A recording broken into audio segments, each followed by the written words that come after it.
The color of hearts. In a small village between green hills and flowing river, two little girls, Lela and Amna, were the best friends.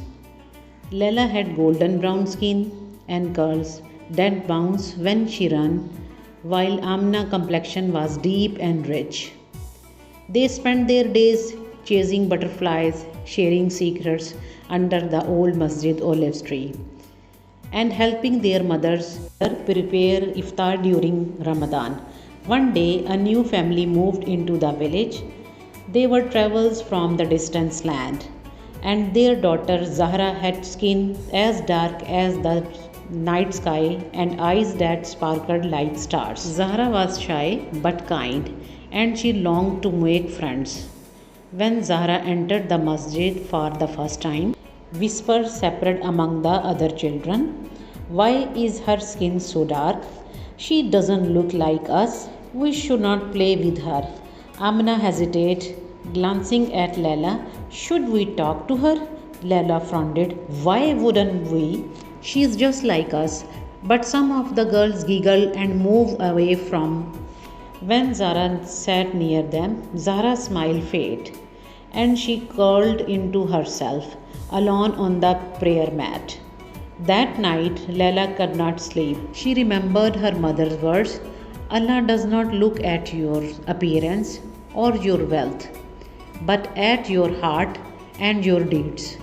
The next day, Lela grabbed Amna's hand and marched up to Zahra. Assalamu alaikum. Do you want to play with us? Zahra's face lit up like the morning sun. Soon the three were laughing, braiding flowers crown, and racing through the field. But some girls still avoid Zahra, whispering behind their hands. One evening, Amma Aisha, the village wise elder, gathered the girls in the courtyard. She held two beautiful cups, one made of pale clay, the other dark and polished. Which one is better? She asked. Most pointed to the pale one. Amma Aisha filled both with cool water. Now tell me which water tastes pure. The girl fell silent. The color of the cup does not change.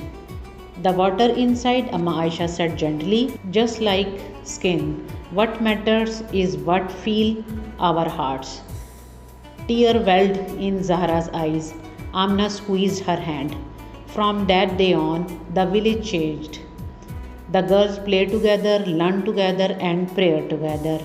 No longer seen color, only the beauty of their shared faith. Year later, when Zahra stood to recite the Quran in the same masjid where she once sat alone, she smiled at Lela and Amna in the front row. The Prophet Muhammad ﷺ said, all mankind is from Adam and Eve. No one is superior except by piety. Zahra said, her voice strong and clear. And I learned that lesson from friends who choose to see my heart, not my skin. Moral of the story: in Islam, no one is better because of their color, wealth, or family. True honor comes from a pure heart and good deeds.